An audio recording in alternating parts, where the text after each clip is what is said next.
Welcome to Chatting the Pictures. My name is Cara Finnegan, and I'm a writer, teacher, and historian of photography. And I'm Michael Shaw. I'm a writer, a psychologist, and also publisher of Reading the Pictures.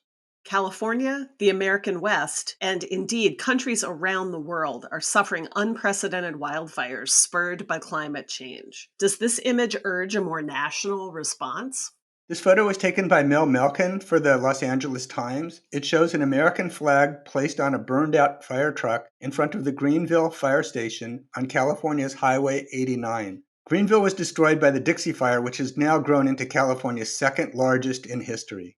I'm struck that this picture does not depict raging flames. Instead, this photograph captures the aftermath. And so you've got the smoky, hazy sky, almost those kind of ghost-like trees. It's almost like a ghost forest in the background of this image. There's a smoky haze in the air. You've really got this picture of the aftermath. It's muted except for that flag. And that's a dramatic contrast that I think invites us to think about the question of a national response. It invites us to think about institutions and the role that institutions, be that the federal government or public safety, first responders, what role can they play in a context that's increasingly challenging?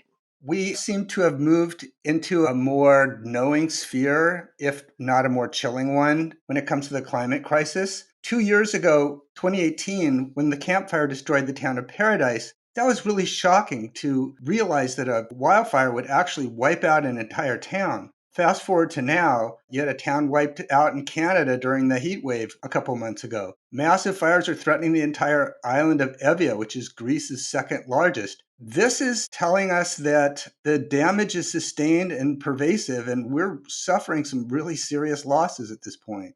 When what you have is a burned out fire truck, how does a town think about that? How does a town think about moving forward when it literally no longer exists, when it no longer has the things that a town needs to operate? Images like these by Melcon, by not highlighting the fire, by highlighting the aftermath instead, really invite us to think about what's next. Not only how do the people in these places pick up and go on, but how are we invited to think about what it means for fire to be able to do this over and over and over again now at an increasingly alarming rate?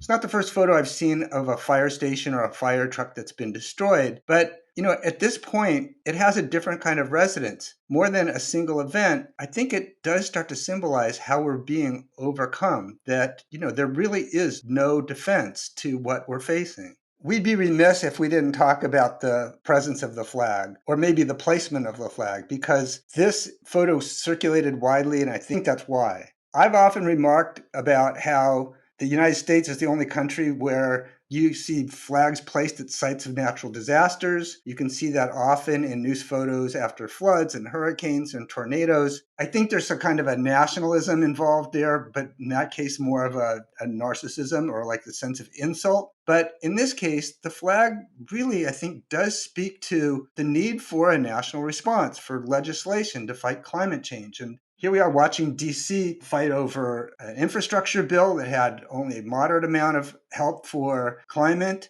That flag really represents a very overt wake-up call and cry for help.